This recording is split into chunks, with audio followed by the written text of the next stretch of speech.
के साथ इन चीजों को रिलेट करो। तो हम लोग क्या कर रहे थे,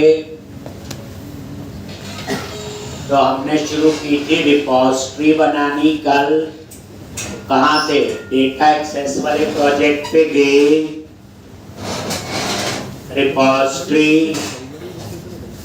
और आई रिपोजिटरी दो फोल्डर बनाए थे। आई रिपोजिटरी में सिर्फ हम इंटरफेस बनाएंगे। इंटरफेस क्यों बनाते हैं, वो सिर्फ क्या होते हैं आपके डिक्लेरेशन के लिए। और रिपोजिटरी फोल्डर में हम क्या बनाएंगे, क्लास। अब इंटरफेस और क्लास क्यों दोनों अलग अलग बना रहे, इसमें हमने अप्लाई करने हैं DI के कंसेप्ट, डिपेंडेंसी इंजेक्शन। ठीक, तो अब यहाँ पे आई रिपोजिटरी हमने कल इंटरफेस बनाया था। अब ये इंटरफेस में मेंबर डिक्लेयर किए थे, बात वही याद रखो, save update delete find display. पर ये नहीं पता किस मॉडल के साथ यूज होगा। ठीक, यहाँ टी दिया है, टी क्या, टाइप। टाइप क्या होती, क्लास है, इंटरफेस है, टाइप। अब इस उसके बाद फिर हमने रिपोजिटरी फोल्डर पे गए और यहाँ पे एक ये क्लास बना रहे थे। कल हम यहाँ पे थे, एक, तो अब इसी में ही हम आगे करेंगे। तो ऐड अपडेट डिलीट फाइंड लिख दिया था। ये देखो, ये सारा मेजर खेल इसका याद रखना, ये DB7। यहाँ से पता चलता है किस मॉडल पे अप्लाई होगा, क्योंकि टी में क्या है, मॉडल, ये टी में जो पास किया हो। ध्यान से, ये तो हमने लिख दिए थे। हम कल लिख रहे थे गेट और बाकी हमने सारे बना दिए। तो गेट ऑल आप लेके चलो डिस्प्ले के लिए है। तो इसके अंदर हमने काफी चीजों का ध्यान रखा। ठीक, अब इसके अंदर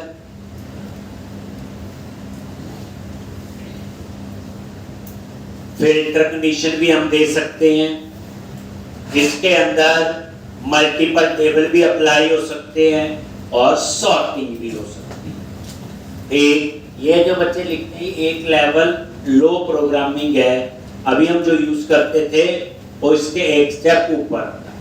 तो थोड़ा सा ध्यान देना है अपने, अगर आपने फिल्टर कंडीशन कोई दी है, ये नॉट इक्वल टू नल होगा और ये query is equal to query dot where flow.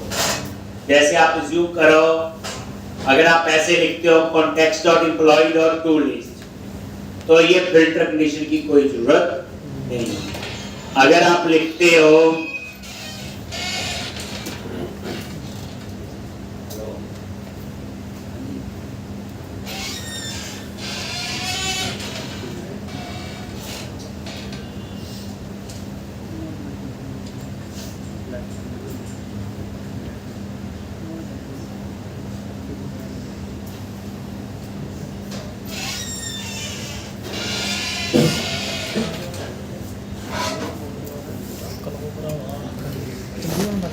Table name where department number 20 condition होगी। अब 20 डिपार्टमेंट में 2 एम्प्लॉय भी हो सकते हैं, 200, तो उस केस में फिल्टर कंडीशन। अब आ जाओ मल्टीपल टेबल्स, ये वाला। ठीक, इंक्लूड प्रॉपर्टी एक वेरिएबल है, उसमें मल्टीपल टेबल ऐसे लिखेंगे बच्चे। मान लो एक कैटेगरी टेबल है, कवर टाइप, जो ज्वाइन नहीं लगाते थे या इसमें डॉट इंक्लूड लिखते थे, ये वही है। ठीक, तो अब यहां पे आ जाओ और यहां पे चेक करो, if include properties is not equal to null. अगर नल नहीं, मतलब मल्टीपल टेबल है। अब मल्टीपल टेबल 2 भी हो सकते, 10 भी हो सकते। तो इसके अंदर फिर आप क्या लगाओ, और ईच एक, और यहां पे इंक्लूड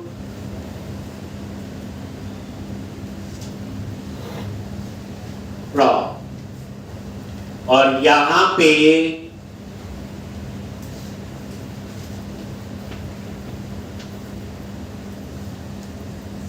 ऊपर जो वेरिएबल लिया हुआ, अब देखो इंक्लूड प्रॉपर्टी जो ये वेरिएबल है, इसमें दो टेबल ऐसे होंगे, तीसरा टेबल होगा मान लो कॉमा देके फिर लिखा होगा, चौथा टेबल होगा तो कॉमा देके फिर ऐसे।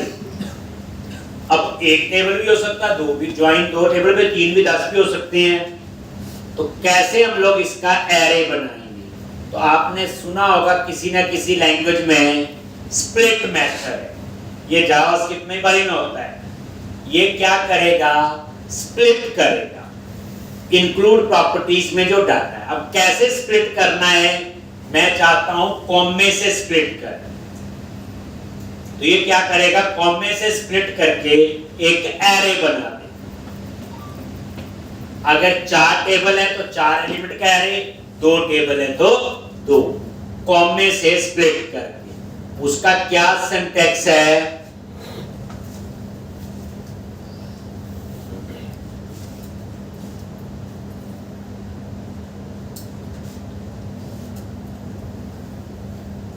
कॉमे से स्प्लिट करके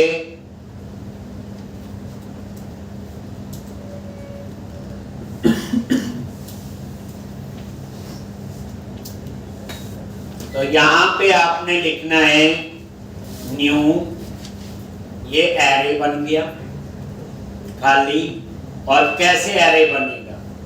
यहां पे ये कॉमे से स्प्लिट कर, सिंटैक्स देख लो।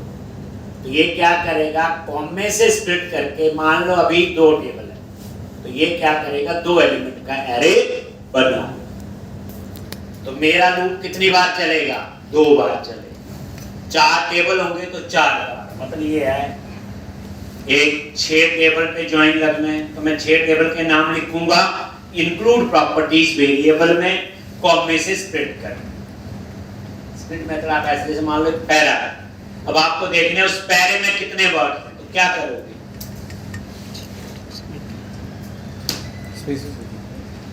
एक जितना स्पेस होगा, तो मैं क्या करूंगा?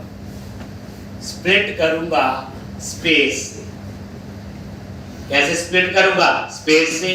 जब मैं स्पेस से स्प्लिट करूंगा तो जितने एलिमेंट का वो एरे बनेगा उतने वर्ड में भी उतने बने हुए।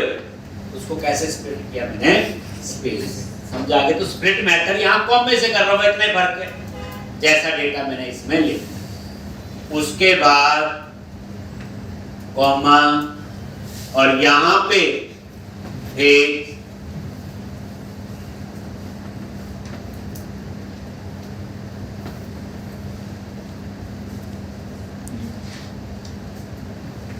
के बाद comma, string remove empty entries.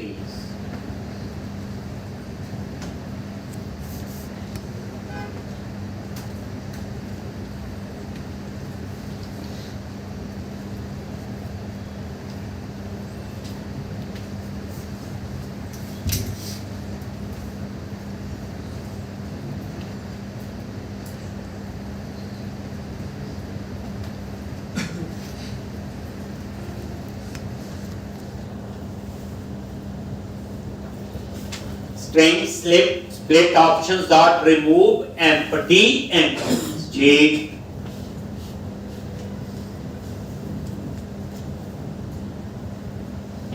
तो ये क्या करेगा?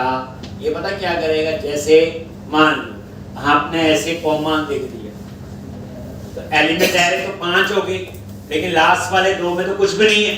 तो ये क्या करेगा? Remove empty entry. अगर कोई एरे खाली है तो ये वो काम करे। और उसके बाद यहाँ पे लिख दो वही query is equal to query dot include. ये वही इंक्लूड है जो हम लोग लिखते हैं। तो ये चीज आपने याद रखनी, बस ये होगी। अब 2 टेबल है, 2 इंक्लूड हो जाएंगे, 3 टेबल है तो 3 10 है, 2 10। उसके बाद आ जाओ आप सॉर्टिंग।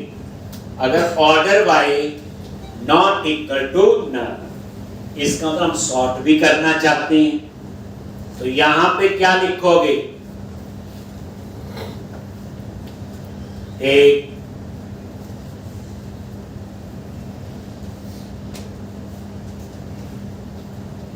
यहां पे सॉर्टिंग के लिए return order by query dot to list. ये किस पे ऑर्डर बाय करना है, उसको वो सॉर्ट कर। ठीक, रिटर्न ये जो ऑर्डर बाय है इसका अपना कीवर्ड है। ठीक, तो यहां पे ये क्वेरी, जो क्वेरी हमने ऊपर से पास, और उसके बाद query dot to list, and में हमने क्वेरी डॉट टू लिस्ट। अब एक बार मैं बताता हूं, जैसे मान लो पहला केस सिंपल जो हम लिखते थे context dot employ dot to list, तो उस केस में ये तीनों कंडीशन काम नहीं करेगी, बस ये 2 लाइन चलेगी। हम तो लिखा underscore context dot books dot to list ऐसे लिखते थे ना, ये वो वाला केस है। बाकी केस तो हमने इसलिए रखे कि प्रोजेक्ट में रिक्वायरमेंट आ जाए कि फिल्टर कंडीशन देनी है, मल्टीपल टेबल है या सॉर्टिंग है, क्योंकि जब चीज जेनरिक बनाई जाती है तो उसमें सारे केसेस का ध्यान रखना होता है। ठीक, अब देख लो ये आ गया।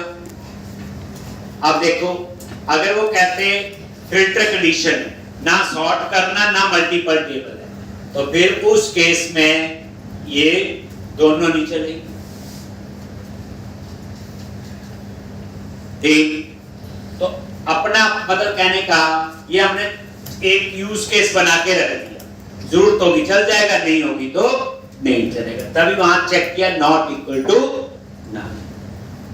तो ये था गेट ऑल। गेट ऑल को कंसीडर करो डिस्प्ले के लिए। ठीक, अब आ जाओ आप इसी के ऊपर फर्स्ट और डिफॉल्ट। ये अब ये जो फर्स्ट और डिफॉल्ट है इसमें क्या होगा,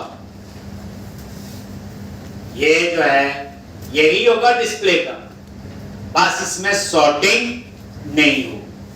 ये फाइंड का कोड है, इसमें एक ही रो आएगी ना, तो सॉर्टिंग नहीं होगी। तो क्या लिखा था पहले, आई क्वेरिएबल, ये उस टाइप का वेरिएबल ले लिया,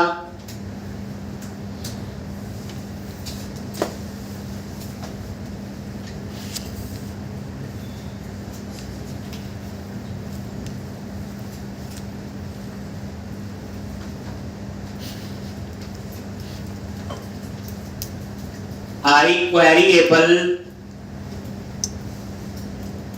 एक अब फिल्टर कंडीशन, ये देखो नॉट इक्वल टू नल, ये फिल्टर कंडीशन होगी।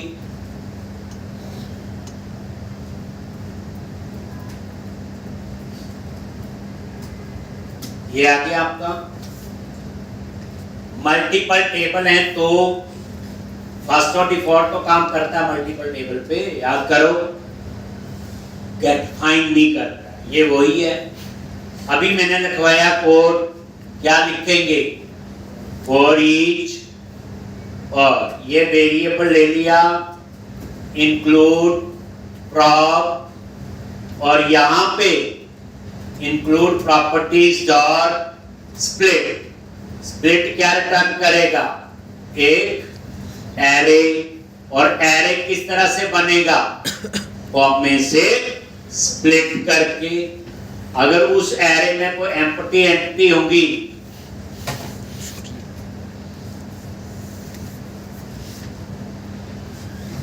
स्ट्रिंग, लॉजिक, उसको भी एम्प्टी करेगा। एंटर प्रेस कर देता हूं यहां।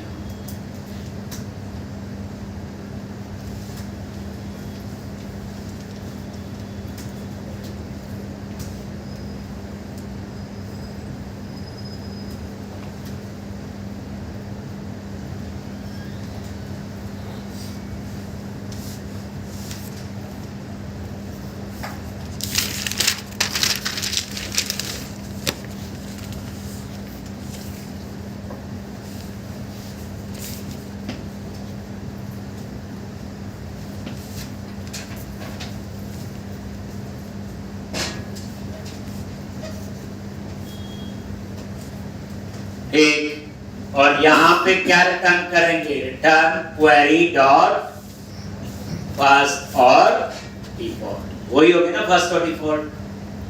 जब आपने फाइंड करना हो मल्टीपल टेबल पे, नॉन प्राइमरी की पे, तब हम इसको यूज करें। तो ये थी बच्चे जेनरिक रिपोजिटरी। आप ये लेके चलो, कल और आज में हमने ये जेनरिक रिपोजिटरी बना एक। अब इसका फायदा ये है, अब आपके प्रोजेक्ट में 2 मॉडल है, 200 मॉडल है, सब पे काम करेंगे, तभी तो बोलेंगे जेनरिक। जेनरिक का मतलब होता है रन टाइम पे बताना है। अगर हम कंप्यूटर में बात करें, ठीक, रन टाइम पे जब यूज करेंगे तब बताएंगे कि कौन सा मॉडल, उसके ऊपर फिर ऐड हो, अपडेट हो, डिलीट हो, फाइंड हो, डिस्प्ले हो, सारी कहानी लिखी। और आप ये कंसीडर करो, एक प्रोजेक्ट में दूसरे प्रोजेक्ट पे भी सेम चल जाएगा। आप कोई भी प्रोजेक्ट बनाओ, फर्क सिर्फ टेबल का हो और प्रोजेक्ट के फ्लो का। बनाने का तरीका तो आप फॉलो कर सकते हो, ठीक। ये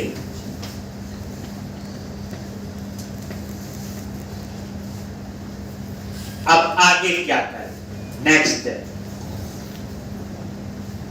ये कैसे पता चलेगा कैटेगरी मॉडल के साथ यूज हो कवर टाइप। अब हम लोग चलते एक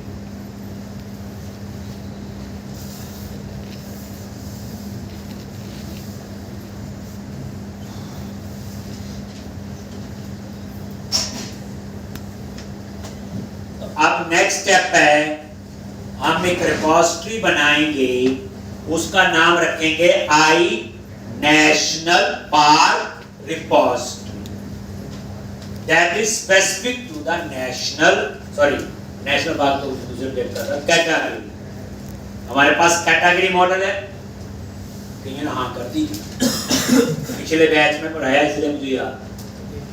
कैटेगरी, तो आई कैटेगरी रिपोजिटरी बनाऊंगा, आई कवर टाइप रिपोजिटरी बनाऊंगा। वो सिर्फ किसके लिए काम करेगी, कैटेगरी और कवर। वो जेनरिक नहीं है, लेकिन उसके अंदर मैं सारा कोड नहीं लिखूंगा, वो कोड मैं सारा यहाँ पे लिख चुका हूं। अब देखना तो लिख लिया बच्चे, लॉन्च। अब ये क्लोज कर दो। अब आप चीज समझने वाली बात देखो ध्यान से, ये DI की कहानी बन रही, इंटरफेस और क्लास। सॉलिड में D का मतलब पता ही है आपको, ठीक। अब आगे रिपोजिटरी, अब आओ आई रिपोजिटरी पे। आई रिपोजिटरी फोल्डर पे राइट क्लिक किया, ऐड क्लास, ठीक। और यहां पे चूज करो इंटरफेस। आई रिपोजिटरी फोल्डर में हम इंटरफेस ही बनाएंगे और यहां पे नेम रखो I category repository.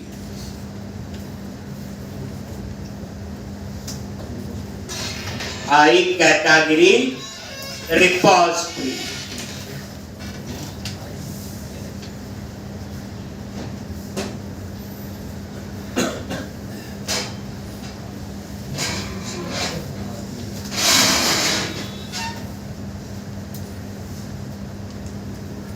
Public interface,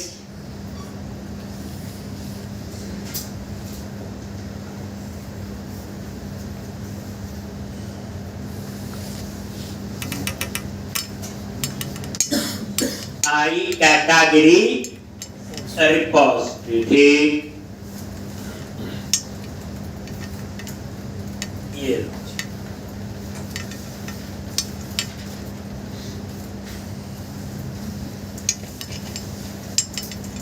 interface है, ध्यान से। ये आई रिपोजिटरी फोल्डर में बनाया। कहां बनाया बच्चे, आई रिपोजिटरी। अब यहां देखो, यहां मैं इनहेरिट करूंगा आई रिपोजिटरी जो इंटरफेस। इंटरफेस का एक फायदा और है, एक क्लास में मल्टीपल इंटरफेस इंप्लीमेंट हो सकते हैं, क्लास एक ही इनहेरिट होगी। आई रिपोजिटरी और इसके अंदर ये खेल देखो आप, कैटागरी। बस इतना ही। अब ये यहां से पता चल गया कि किसके साथ यूज होगा ये कैटागरी। कैसे? देखो, आई रिपोजिटरी पे F12 प्रेस करो, ये आ गया। टी में क्या आया है? कैटागरी। जो टी है उसके अंदर क्या आ गया बोलो? ये देखो लिखा ना कैटेगरी। ये F12 ये हमने तो बनाया था। ये देखो अब हुआ क्या, आई रिपोजिटरी पे F12 प्रेस किया, आ गया यहाँ पे। अब टी में पास कर दिया कैटेगरी। अब इसके सारे मेंबर किसके साथ यूज होंगे? कैटेगरी। बस ये बात। अब हम बनाएंगे क्लास। ये इंटरफेस है क्लास, और क्लास का नाम रखेंगे category repository. Logic repository folder पे राइट क्लिक किया, ऐड क्लास, और यहां पे कैटेगरी रिपोजिटरी। ये रिपोजिटरी फोल्डर पे गए और ये क्लास बनाइए। क्या बनाइए बच्चे? रिपोजिटरी में क्लासेस, आई रिपोजिटरी में इंटरफेसेस। ये देखो, और यहां पे पब्लिक, अगर इंटरनल रहने दो तो इसी के अंदर यूज होगा, दूसरे प्लेट में यूज नहीं होगा। और यहां पे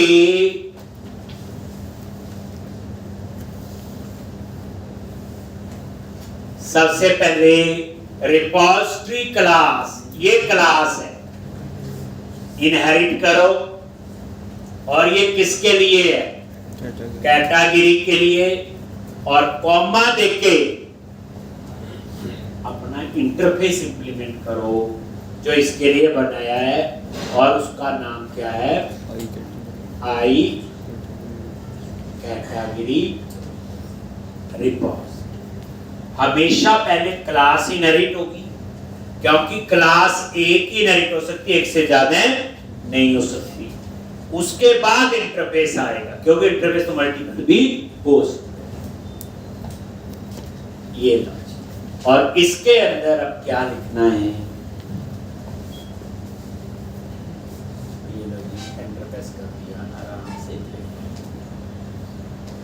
अब यहां पे private read only application dB context पता है। अब इसके कंस्ट्रक्टर में गए CTR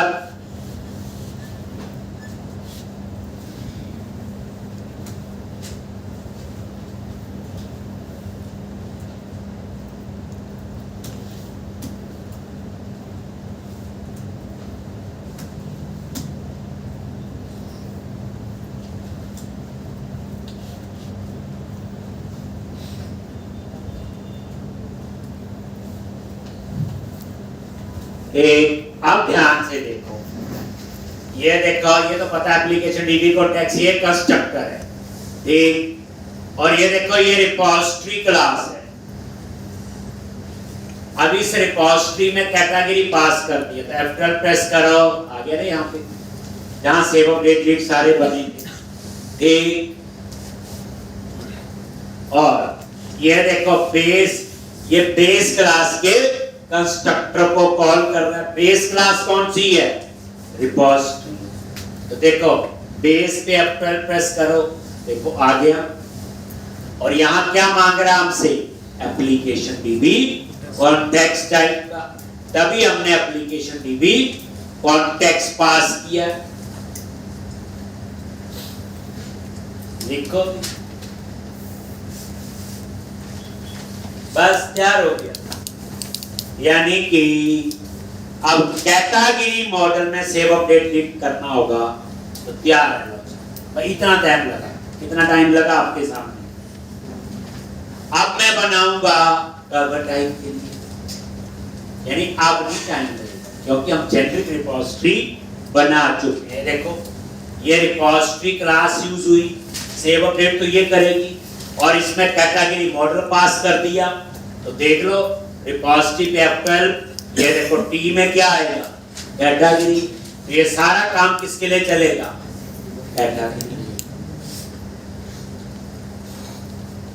ये बेस क्लास, तो बेस कौन सी है, रिपोजिटरी। और रिपोजिटरी क्लास के कंस्ट्रक्टर में डाटाबेस का कनेक्शन चाहिए, तभी एप्लीकेशन डीबी और टेक्स्ट टाइप का वेरिएबल है।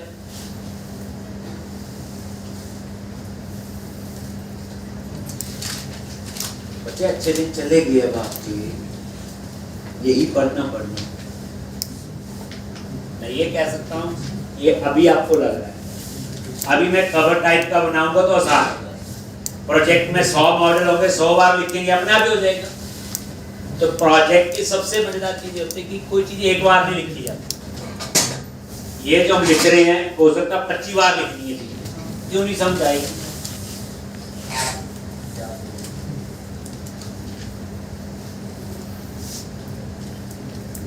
ये रिपोजिटरी पैटर्न यूज कर रहे हैं हम लोग। क्या यूज कर रहे हो बच्चे, रिपोजिटरी। कभी इंट्रो देने जाओ, प्रोजेक्ट बनाया है, पूछते हैं रिपोजिटरी पैटर्न्स क्या होते हैं, कैसे यूज करते हैं, वही कहानी। अब हम सिंपल पढ़ते रहे तो उससे काम नहीं चले। अब आप दोबारा देखो, एक बार रिवीजन होगी। अब हम एक और रिपोजिटरी बना रहे, किसके लिए, कवर टाइप। दूसरा मॉडल कवर टाइप है। तो अगेन आई रिपोजिटरी फोल्डर पे आ जाओ। तो आई रिपोजिटरी पे राइट क्लिक किया, ऐड क्लास। आई रिपोजिटरी पे गए, ऐड क्लास, और यहाँ इंटरफेस, क्योंकि आई रिपोजिटरी में हम इंटरफेस ही बनाते हैं। और यहाँ पे I cover type repository, I cover type repository.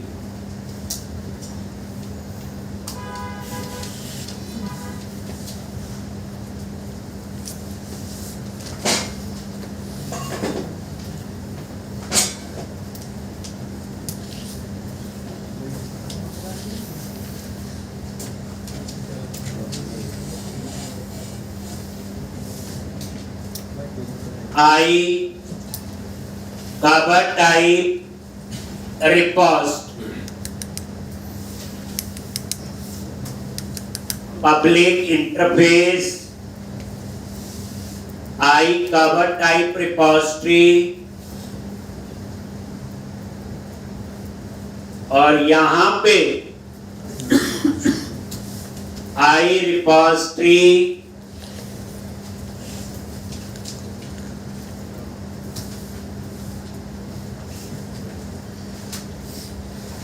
Cover type. बस ये किसके लिए बन गई, कवर टाइप। रूल देखो, 15 मॉडल है तो 15 इंटरफेस बनेंगे, 15 ही क्लासेस। जैसे आई कैटेगरी रिपोजिटरी, देन क्या बनाया, कैटेगरी रिपोजिटरी। अब आप बना रहे I cover type repository interface, फिर बनाएंगे कवर टाइप रिपोजिटरी। क्यों बना रहे, टीआई के लिए, डिपेंडेंसी इंजेक्शन, जिसमें हमें कभी भी ऑब्जेक्ट बनाने की जरूरत नहीं पड़ती। अभी पता चलेगा। अब ये देखो आई रिपोजिटरी पे F12 प्रेस किया, फिर तो सेम है, बस चेंज क्या हुआ, टी में क्या आ गया, कवर टाइप। लॉजिक बात में आपको समझ आ गया। अब क्या करो, क्लास बनाओ, और क्लास का नाम क्या रखेंगे, कवर टाइप रिपोजिटरी। और 2 मिनट में देखोगे कवर टाइप का भी सेव अपडेट बन गया। लो, ये तो कितना काम जाम करना पड़ता है, एक के लिए करते थे हम लोग। यानी ये तो मैं समझा रहा हूं, आपके पास 100 मॉडल बने हैं, एक मॉडल पे 2 मिनट लगाओगे, आपकी रिपोजिटरी तैयार हो जाएगी। यानी उसका save update read find display code net हो गया। ये फायदा होता है, ये असली यूजेबिलिटी। चलो अब ये देखो, कल हम पढ़ेंगे। सैटरडे संडे बच्चे इस प्रोजेक्ट को आपने शुरू से बनाना है, फर्स्ट डे से जितना शुरू किया था, फ्राइडे तक जितना मैं करवाऊंगा, वन सिटिंग में करना, याद रखना।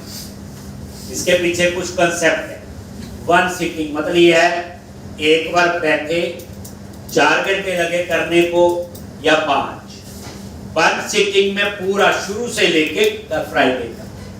तो एक तो आपके पास एक प्रोजेक्ट की कॉपी और बच जाएगी, और आप जब वन सिटिंग में पूरा कंसेप्ट सोचोगे तो आपका माइंड और डेवलप होगा। ऐसे नहीं करना 1 घंटा कर लिया, फिर 2 घंटे कर लिया, फिर 2 घंटे बैठ गए। वन सिटिंग में, और जितना मेरा है कि मुझे लगता है 3 से 4 घंटे में वन सिटिंग में कर लो। ऐसे ही अगले सैटरडे जब पहुंचेगा, राइट फ्रॉम फर्स्ट डे उस फ्राइडे तक 6 घंटे लगेंगे ज्यादा, वन सिटिंग में कर। फिर जिस दिन आप सैटरडे और संडे 8-8 घंटे बैठ के 2 दिन लगातार पूरा प्रोजेक्ट खत्म किया, प्रोजेक्ट बनाना है। अभी पता है क्या होता है, थोड़ा पढ़ते हैं, थोड़ी प्रैक्टिस कर लेते हैं, उतना याद भी हो जाता है। एक समझ नहीं आता, याद ही हो जाता है, ऐसे ही करना है। लेकिन जब वन सिटिंग में बैठोगे एक, तो फिर थोड़ा फ्लो भी ध्यान रखना पड़ेगा, अब आगे क्या करना वो भी ध्यान रखना पड़ेगा। चलो अब रिपोजिटरी फोल्डर पे ऐड करो क्लास, और क्या नेम है, cover type repository, public class cover type repository.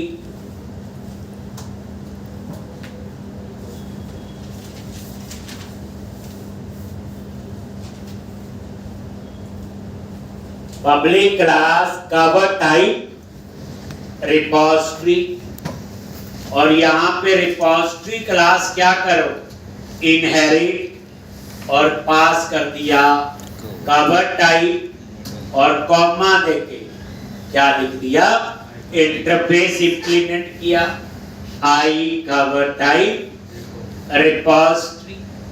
और इसके अंदर जो कोड है सेम लिखना है, जो कैटेगरी में अभी लिखा, क्या, private read only application dB context.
ठीक, अब क्या करना है बोलो,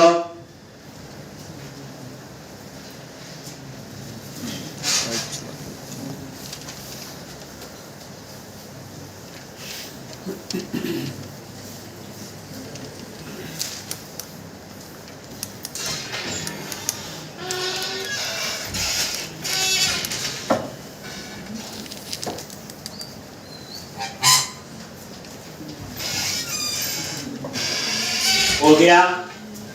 अब स्टेप्स क्या हुए सारे, पहले मॉडल बनाए, फिर जेनरिक रिपोजिटरी बनाई, फिर हमने एप्रोप्रिएट रिपोजिटरी बनाई, और स्पेसिफिक मॉडल कैटेगरी और कवर लेयर। देखो पाइप उसमें काम हो रहा है, ठीक। अब उसके बाद जो रिपोजिटरी कंट्रोलर में एक्सेस करनी है, तो उसे program.cs में ऐड करना पड़ेगा, नहीं तो इनको आप कॉल नहीं कर सकते।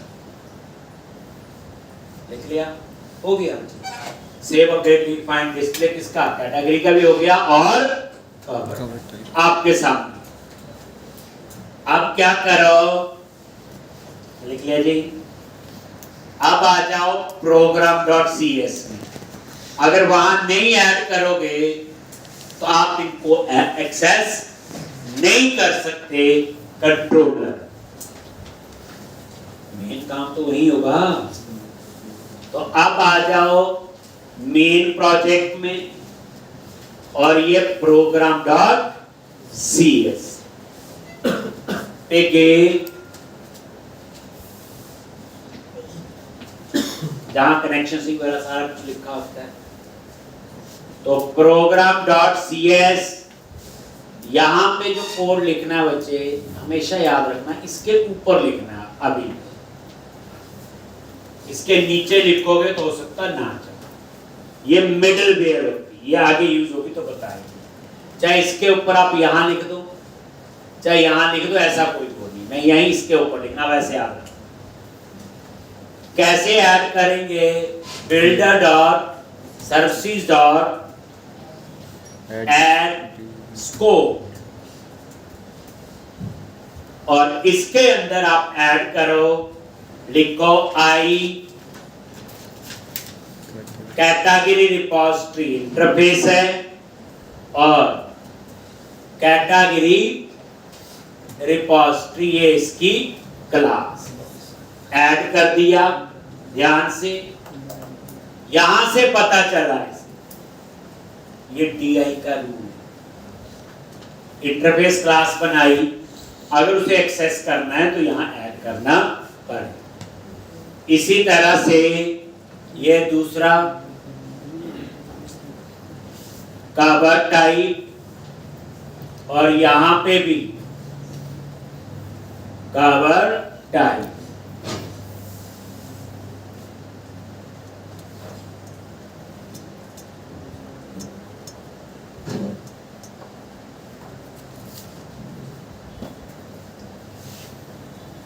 एक कवर टाइप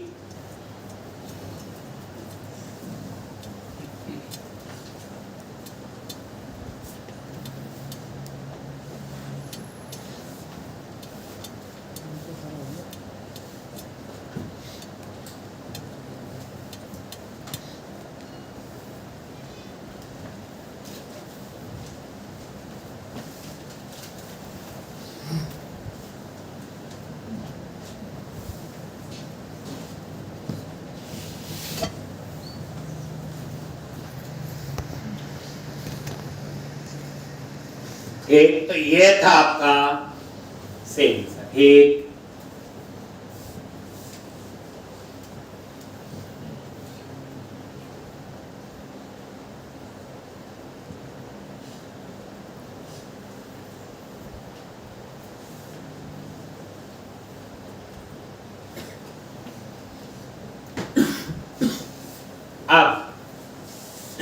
अब रिपोजिटरी तैयार है, मैं कंट्रोलर में एक्सेस करके काम शुरू कर सकता। लेकिन इसमें एक प्रॉब्लम है।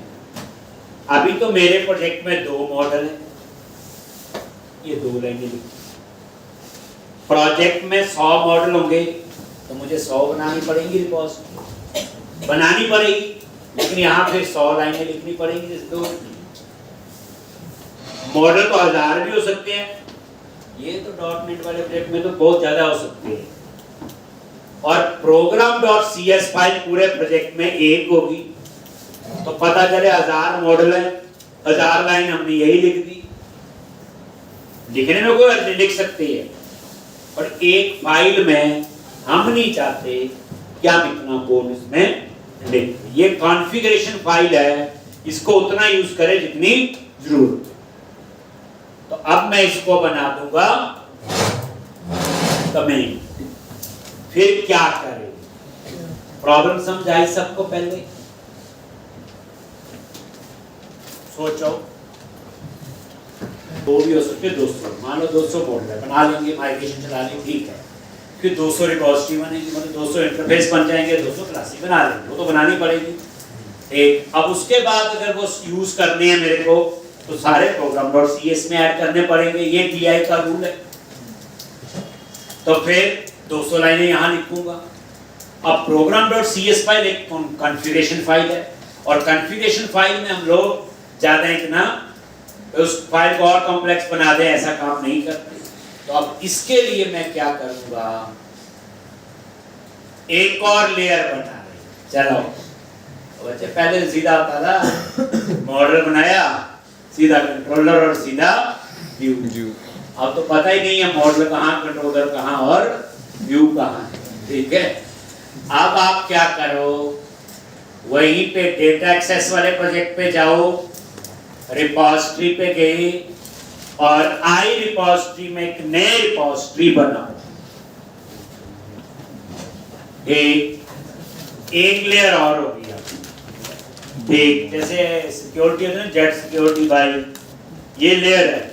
एक लेयर में आपका आ गया मॉडल, उसके बाद आ गई जेनरिक रिपोजिटरी, उसके बाद आ गई आई कैटेगरी कवर टाइप वाली रिपोजिटरी। अब एक और आ गई, तो आई रिपोजिटरी पे राइट क्लिक किया, ऐड क्लास, इंटरफेस, और क्या नेम रखेंगे,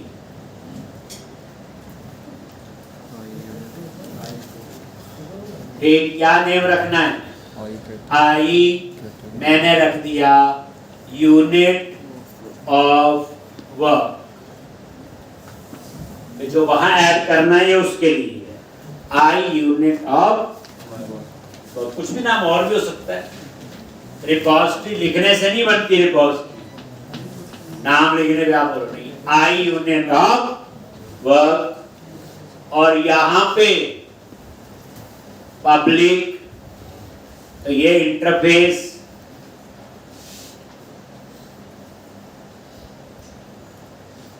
अब यहां पे आपने क्या करना है, ठीक, तो एक प्रॉपर्टी बनानी है रीड ओनली, किसके लिए, कैटेगरी के लिए, और एक कवर, दो है। ठीक, तो यहां पे हम लोग रीड ओनली प्रॉपर्टीज बनाएंगे।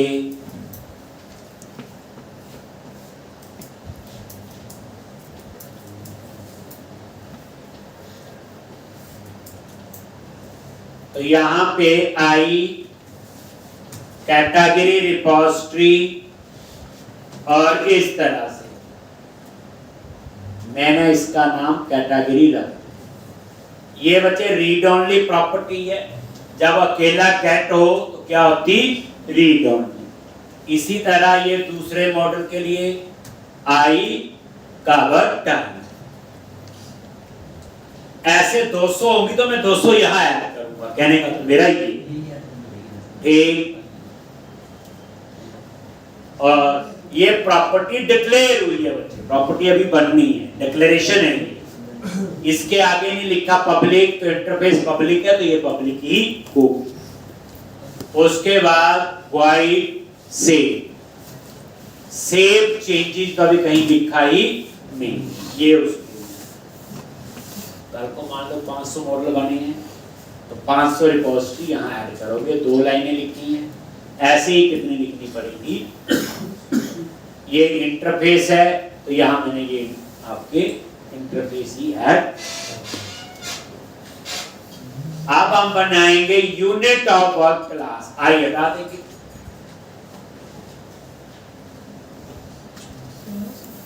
ये इंटरफेस है ना, पब्लिक इंटरफेस, तभी इसका नाम क्या रखा, आई यूनिट ऑफ वर्क। अब आप फिर रिपोजिटरी फोल्डर में जाओ, प्रोजेक्ट 6-7 बार बनाना है, तब समझाना है। अभी प्रोजेक्ट नहीं है तो प्रोजेक्ट का स्ट्रक्चर बना रही है। ये क्या बन रहा है, सारा स्ट्रक्चर, आर्किटेक्चर। कभी भी कहीं कंपनी में जाओ, मैंने प्रोजेक्ट बनाया, इसने बनाया, वो बनाया, ये टॉपिक, वो कोई भी पूछे, आपने जो प्रोजेक्ट बनाया है इसमें कोई आर्किटेक्चर फॉलो किया या सिंपल न्यू प्रोजेक्ट ही किया, तो आप बताओगे सॉलिड प्रिंसिपल को यूज करके बनाया हुआ, फिर वो समझाएंगे इसमें रिपोजिटरी पैटर्न सब कुछ आते हैं, DI आता है, ठीक आपने बताया था उसमें सब। ये जो बच्चे तरीका आप फॉलो कर रहे हो, ये जो पढ़ रहे हो आप एक कोचिंग नहीं ले रहे हो, ये सिर्फ जैसे हम लाइव काम करते हैं कंपनी में, ये वही काम हो रहा है, बस कंपनी में कोई बताता नहीं, यहाँ आपको सारी चीज बता रही है, वही नहीं ठीक करना यही। वहाँ पे 2 साल एक्सपीरियंस वाला बच्चा काम कर रहा है, आप अपना प्रोजेक्ट आप देखोगे, आपको भी उन चीजों की अंडरस्टैंडिंग हो। रिपोजिटरी पे राइट क्लिक किया, ऐड क्लास, और ये क्लास यूनिट ऑफ वर्क, तो रिपोजिटरी फोल्डर में क्लास बनती है और आई रिपोजिटरी में एंटर। ये लो जी, क्या लिखोगे, पब्लिक क्लास और यहाँ पे आई यूनिट ऑफ वर्क, ये क्या आपका इंटरफेस जो अभी बनाया। और अब इस इंटरफेस को इंप्लीमेंट करना है, माउस लेके गए और ये आ रहा है इंप्लीमेंट इंटरफेस।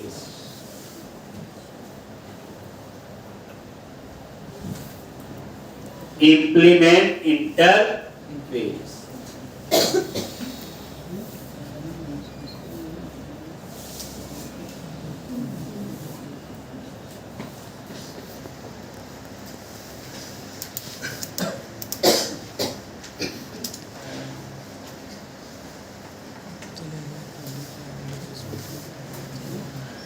अब यहां पे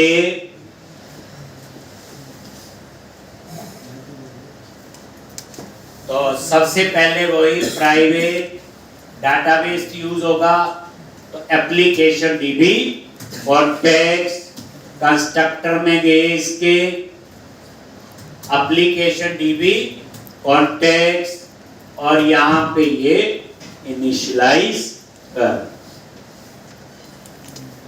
बिना तो काम होगा ही नहीं। ठीक, अब उसके बाद ये डिफाइन करने के लिए ब्लॉक बन के आया, इसको हम ठीक करेंगे, इसको कर लो जी। यहां पे ये प्रॉपर्टी है, इसमें एक ब्लॉक रखेंगे जिसका नाम होगा सेट और एक होगा गेट। अब देखो मैंने सेट को प्राइवेट किया, ठीक, क्योंकि मैंने इसके अंदर ही यूज करना है, तभी मैंने प्राइवेट रखा। और गेट तो आपको पता है ये रीड करने के लिए होता है। जब मैंने यहां प्रॉपर्टी बनाई थी तो यहां गेट लिखा, ये देखो इसलिए गेट ही है, ये प्राइवेट। अब मैं यूज करूंगा तो बताता हूं। ये एक इसी तरह से ये लो जी, ये दूसरी प्रॉपर्टी सेम प्राइवेट सेट और गेट।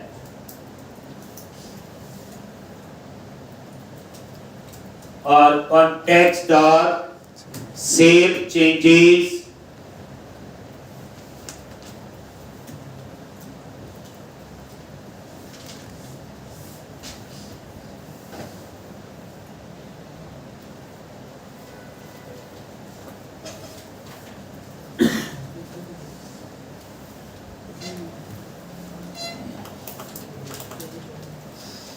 एक कॉन्टेक्स्ट डॉट सेव चेंजेस और ये सेव, ठीक,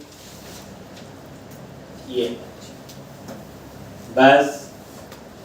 अब क्या करेंगे, मान लो 25 मॉडल बने हैं, 25 रिपोजिटरी बनाऊंगा, 25 को ऐड करूंगा आई यूनिट ऑफ वर्क में। और यूनिट यहां पर क्या होगा, ये 2 लाइनें हैं, ये कितनी हो जाएंगी 25, और यहां कंस्ट्रक्टर में भी पास करना है, याद रखना। क्या लिखेंगे,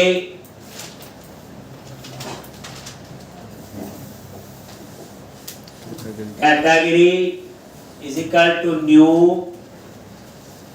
कैटेगरी रिपोजिटरी और उसमें पास कर दिया कॉन्टेक्स्ट।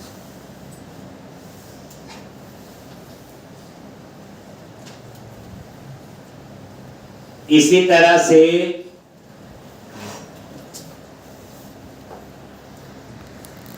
कवर टाइप ये देखो, ये मैंने इनिशियलाइज किया है इन प्रॉपर्टी में। अब ये पॉसिबल तभी हुआ सेट था, अगर सेट नहीं होता तो मैं इनिशियलाइज, क्योंकि गेट में तो रीड ही होता है, प्राइवेट बनाया तो मैंने इसके अंदर ही इसे राइट करना। और ये देखो कॉन्टेक्स्ट दे दिया। कल मैं पूरा फ्लो समझाऊंगा बच्चे F12 करके कि कैसे कैसे ये वर्क कर रहा है। काम इसमें सेव अपडेटिंग, कोई कुछ और नहीं करेगा, जो पहले दिन से हम पढ़ते आए। बस एक वेल मैनेज कोड हमने कोशिश की है लिखने की, रीयूजेबिलिटी, ताकि हम कम टाइम में ज्यादा कोड कर सकें। यही होगा इसका मतलब। एक ये लॉजिक, तो ये तो जी इतना करके आओगे एक, और बाकी हम लोग कल इसमें थोड़ा आगे करेंगे। पहले मैं पूरा फ्लो आपको समझाऊं, ठीक, घबराना नहीं। 25-30% भी पता चल गया क्या हो रहा है, सफिशिएंट। जब ये पूरा फ्लो